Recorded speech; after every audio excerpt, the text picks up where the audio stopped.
Merhabalar, Kültürhane Kent Rasathanesi'nde bu hafta kentlerin kokularının peşine düşüyoruz. Buyurun.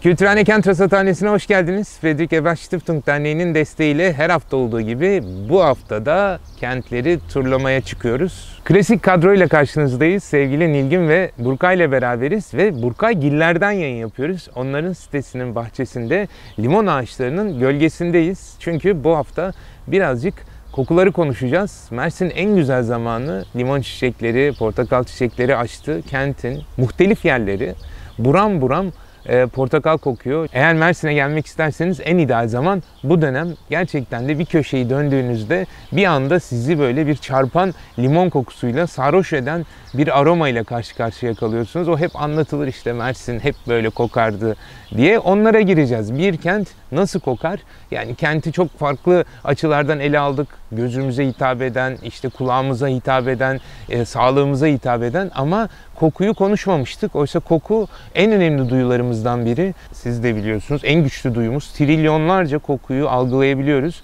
Ve algıladığımız koku hafızamızda müthiş bir yer ediyor. Siz de eminim bazı kokularla karşılaşınca bir anda böyle bir zaman yolculuğu yapıyorsunuzdur.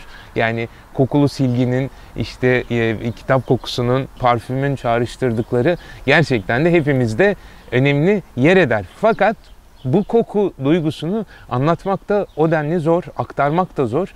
O yüzden biraz zorlu bir işe girişiyoruz. Bakalım nasıl yapacağız? Bu kentin kokusu dediğimizde kentlerin tek bir kokusu yok. İnsan gibi tek bir şey kokmuyor. Farklı farklı kokular var. Ama bu kokular aslında bizi kente bağlayan, tıpkı işte o geçmişi hatırlattığı gibi o kentin kokusu da bizi ona bağlayan kentsel boyut. Bunu 2018'de Nur Betül Çelik Gazete Duvar'da öyle güzel yazmış ki ben sadece onu aktarmakla yetinmek istiyorum.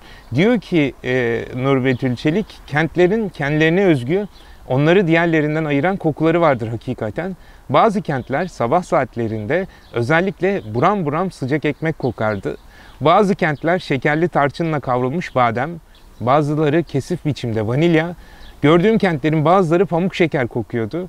Bir Akdeniz kentini evlerin açık penceresinden yayılan sirke ve sarımsakla pişen domatesin baskın kokusuyla anımsıyorum, yazıyor Çelik.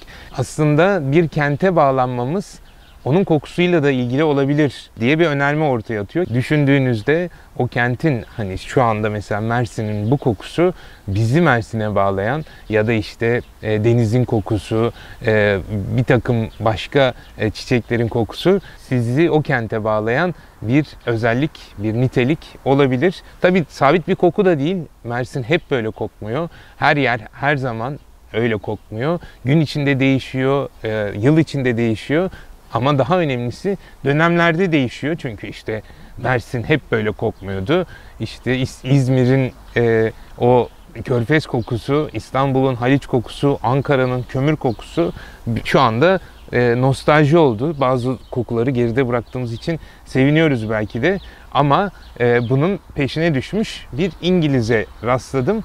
2019'da bir İngiliz gazeteci bir röportaj yapmış ve Paris sokaklarında 18. yüzyılın Paris'inin kokusunu koklatmış insanlara ve işte tiksinenler, öğürenler, kusmaya kalkanlar, çünkü koklattığı koku aslında kanalizasyon kokusu.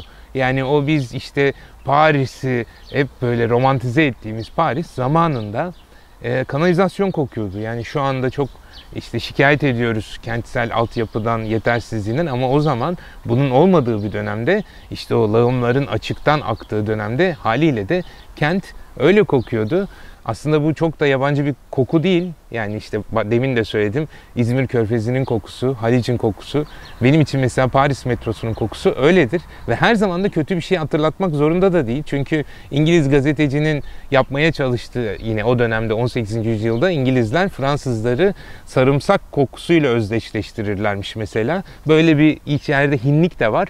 Ama yazının devamında o kötü koku illa da o dönem yaşayanların, o dönemin Paris sakinlerinin veya işte geçmiş dönem Ankara'nın, İzmir'in, Balat'ın sakinlerinin o kokulardan nefret ettiği anlamına gelmiyor. İnsanlar alışıyorlar. O kokuya da alışıyorsunuz ve o koku sizin için bu kadar iğrenilen bir şey olmuyor. O yüzden de bu oryantalizmin hani coğrafyalar arası algı farklılığı aslında zaman içinde de yapılıyor. İşte o köy kokusu bazıları için nostaljik geliyor, bazıları dayanamıyor. Ama o köylüler için artık o hayatın vazgeçilmez bir tarafı. Tabii bütün İngilizler o bizim İngiliz gazeteci gibi gidip Parisleri eski lağım kokusuyla taciz etmiyor.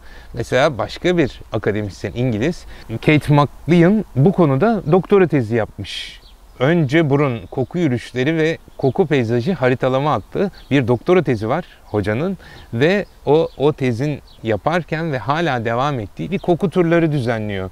Koku peyzajı enteresan. New York'taki bir haberden aldım bunu. Çok ihmal edilen, hani kentleri düşünürken bütün o işte yüksekliği, rengi, yapı taşı, yolları, onları düşünüyoruz da koku çok fazla düşünülmüyor. Düşünüldüğünde de çok da hayırlı vesilelerle düşünülmüyor. Mesela 1910 yılında New York Kanalizasyon İdaresi sistemin nasıl çalıştığını değerlendirmek için gariban bir takım memurları sokaklara salmış ve kenti koklamalarını istemiş. Lağım kokan yerlerdeki kanalizasyon sorunu olduğu önermesinden hareketle oralara müdahale etmiş.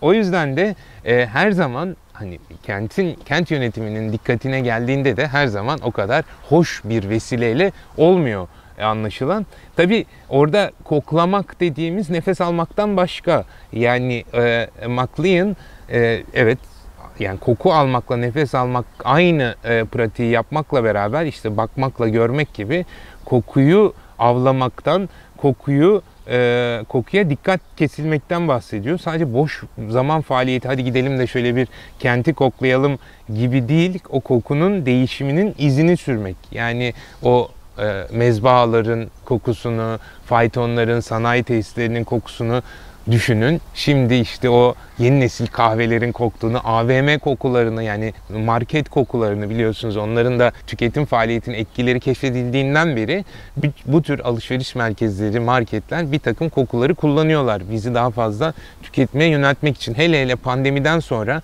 bu temiz hava saplantısıyla hava temizleyiciler, hava değiştiriciler, işte uçaklarda görüyorsunuz dakikada kaç defa havanın değiştiğini anlatıyorlar.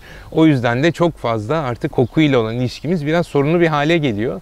Tabii bu eskiden de öyleydi, çünkü kötü koku hastalık taşıyıcısı olarak adlediliyordu. O yüzden her kötü kokunun mikrop taşıdığına dair bir saplantı vardı. İşte o parfümlerin ortaya çıkması, daha güzel kokmaya yönelik çabamız sağlıklı olmakla ilgili muhtemelen. Ama koku ne olursa olsun, o iyi veya kötü, nostaljik veya modern, hala kentin önemli bir yapı taşı. Bunları da izlemek önemli. Bunun haritalanma çalışmalarına rastladım. McLean'ın çalışması gibi Londra ve Barcelona'nın koku haritaları çıkarılmış. Orada çok farklı kategoriler var. Yani emisyon koku, egzoz kokusu olabiliyor. Doğal kokular, hayvan kokuları ya da endüstriyel kokuları algılayabiliyorsunuz. Washington Post'un 2015'teki haberine göre. Nasıl çıkarılıyor bunlar? Yani öyle bir uydu haritasını yapmanın imkanı yok ya da bir takım her yere dedektör koyamayacağınız için hala insan emeği yoluyla yapılıyor.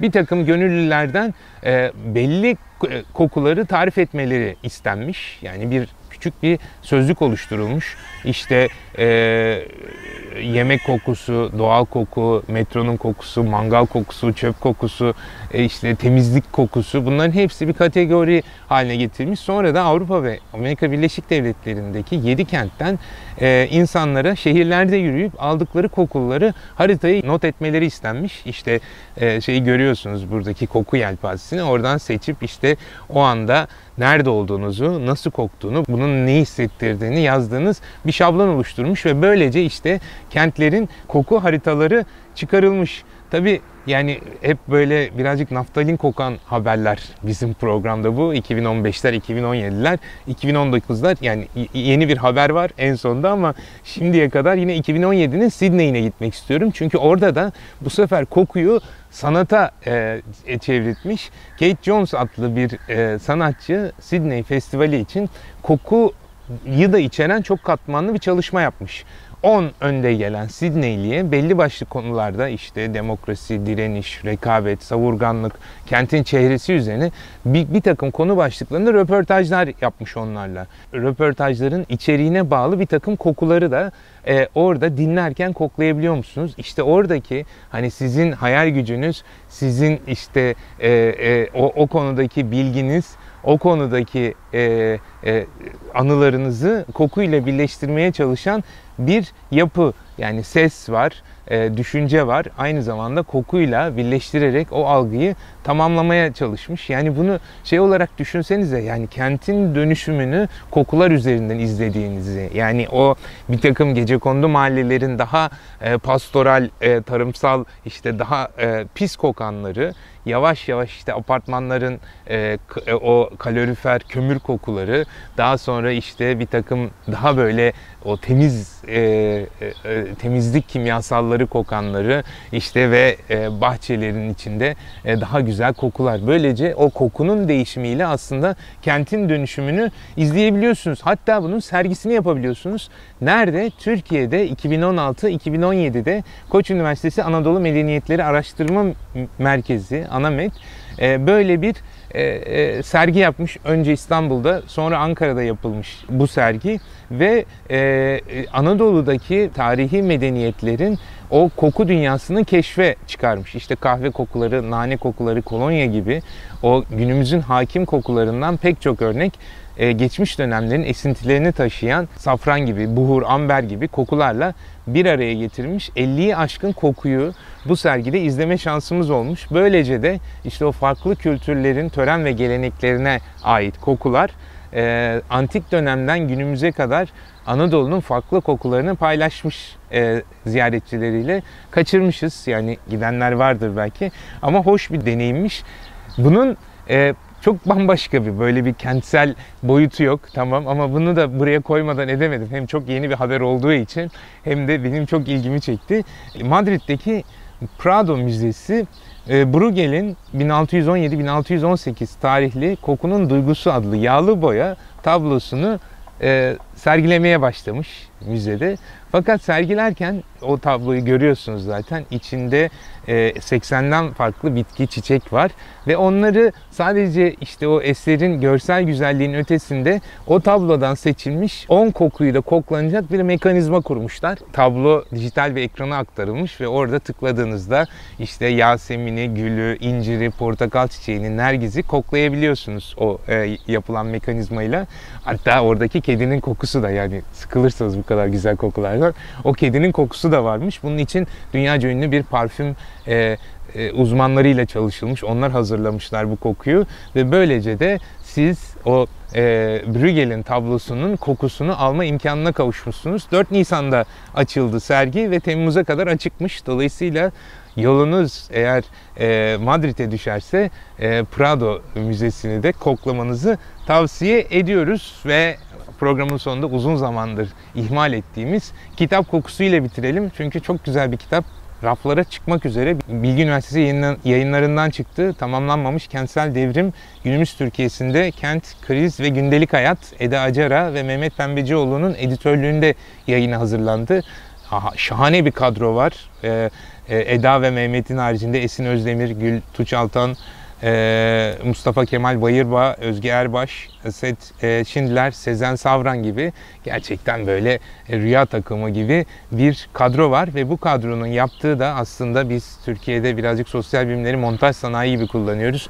Oradaki kuramları buraya uygulamaya çalışıyoruz ama bu çalışmadaki niyet hem sahaya dayanan bir takım önermeler, bir takım tespitler yapmak hem de kuramları geliştirecek bir analitik düşünce izlemek. Merakla bekliyorum. Sizler de rastlarsanız ihmal etmeyin. Gerçekten çok önemli, çok konuşulacak, çok faydalanacak bir eser olduğu anlaşılıyor diyelim ve burada bu kokulu programımıza da son verelim. Her hafta olduğu gibi bundan sonrası Burkay Bey'in elinden öpecek. Zaten hemen yukarı çıkıp bu işi yapacak. Malum playoff dönemi, onun fazla vaktini almamamız gerekiyor ve sizler de eğer yorum, öneri, eleştiri, kokunuz varsa e-mailden, işte Twitter'dan veya Instagram'dan yazıp bizle paylaşırsanız çok seviniriz. Hepinize güzel güzel kokulu günler diliyoruz. Hoşça kalın.